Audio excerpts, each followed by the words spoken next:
مسجد العریش کا پس منظر۔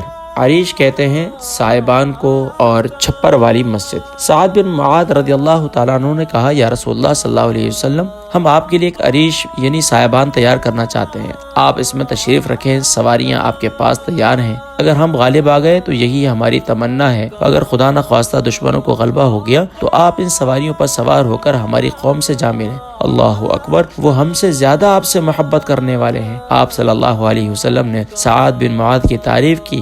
یہ عریش چھپر یعنی کہ عریش عرش یعنی کہ اس کے بعد یہاں مسجد بنی، لیکن یہ ایک بلند ٹیلے پر بنایا گیا جس پر کھڑے ہو کر تمام میدان کارزار نظر آتا تھا۔ میدان میں صفحے درست کرنے کے بعد آپ صلی اللہ علیہ وسلم نے حضرت ابو بکر صدیق رضی اللہ تعالیٰ عنہ کے ساتھ عریش میں تشریف لے گئے۔ حضرت سعد رضی اللہ تعالیٰ عنہ تلوار لے کر عریش کے دروازے پر حفاظت کے لیے کھڑے ہو گئے۔ جس جگہ پر آپ صلی اللہ علیہ وسلم کے لیے عریش یعنی چھپر بنایا گیا تھا، وہاں ایک عالی شان اور پرنور مسجد جو ہے اب تعمیر کر دی گئی ہے، لیکن بعض روایات کے اندر یہ ملتا ہے کہ وہ اس مقام پر نہیں بلکہ اس کے ساتھ ایک اور کچی جگہ ہے جس کی ویڈیو آپ اس وقت ملاحظہ فرما رہے ہیں۔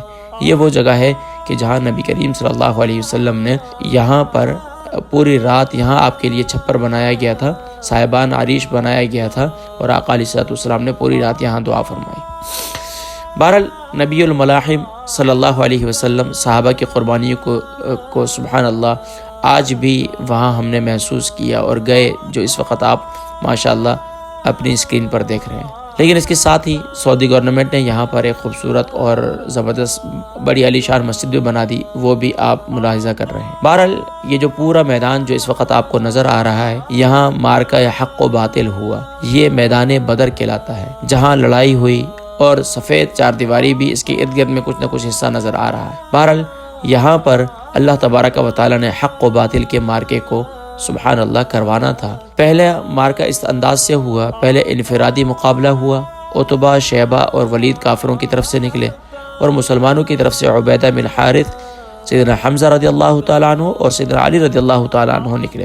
حمزہ رضی اللہ تعالیٰ عنہ نے شیبہ کو اور سیدنا علی رضی اللہ تعالیٰ عنہ نے ولید کو بہت جلد ٹھنڈا کر دیا۔ سیدنا عبیدہ بن حارث رضی اللہ تعالیٰ عنہ اور عتبہ کے درمیان کچھ لڑائی جاری رہی۔ حضرت حمزہ رضی اللہ تعالیٰ عنہ، حضرت علی رضی اللہ تعالیٰ عنہ نے اپنے شکار سے فارغ ہو کر عتبہ پر ٹوٹ پڑے اور اسے بھی واصل جہنم کر کے عبیدہ کو اٹھائے لائے، کیونکہ سیدنا عبیدہ رضی اللہ تعالیٰ عنہ کا پاؤں کٹ گیا تھا، اور 4 یا 5 دن بعد مقام صفرہ میں آپ بھی شہید ہو گئے۔ اس کا تذکرہ آگے پھر میں کروں گا۔ کفار کے تینوں سردار مردار ہوئے تو لڑائی گرم ہو گئی۔ آپ صلی اللہ علیہ وسلم نے پھر عریش میں سر بسجود ہو گئے۔ جب لڑائی بہت تیز ہو گئی تو آقا علیہ السلام، جو اس وقت آپ مسجد دیکھ رہے ہیں، اس مسجد میں آقا علیہ السلام سر بسجود ہو گئے اور خوب خشوع و خضوع اور عجیب کیفیت طاری تھی۔ کبھی آہوازاری کر کے گر گڑاتے رہے، کبھی فتح و نصرت کی دعا کرتے رہے، کبھی بہت زیادہ مناجات اور دعاؤں میں اتنے زیادہ محو تھے کہ چادر کندھوں سے گر جاتی۔ آپ صلی اللہ علیہ وسلم کو خبر نہ ہوتی، فرما رہے تھے کہ اللہ، اگر یہ مٹھی بھر لوگ ہلاک ہو گئے تو پھر زمین پر تیرا نام لینے والا کوئی نہ ہوگا۔ حضرت ابو بکر صدیق رضی اللہ تعالیٰ عنہ سے یا آہوازاری، گڑ گڑاہٹ اور رونا مزید برداشت نہ ہو سکا، تو انہیں پوری امید تھی کہ رسول کریم صلی اللہ علیہ وسلم کی دعا ضرور قبول ہوگی۔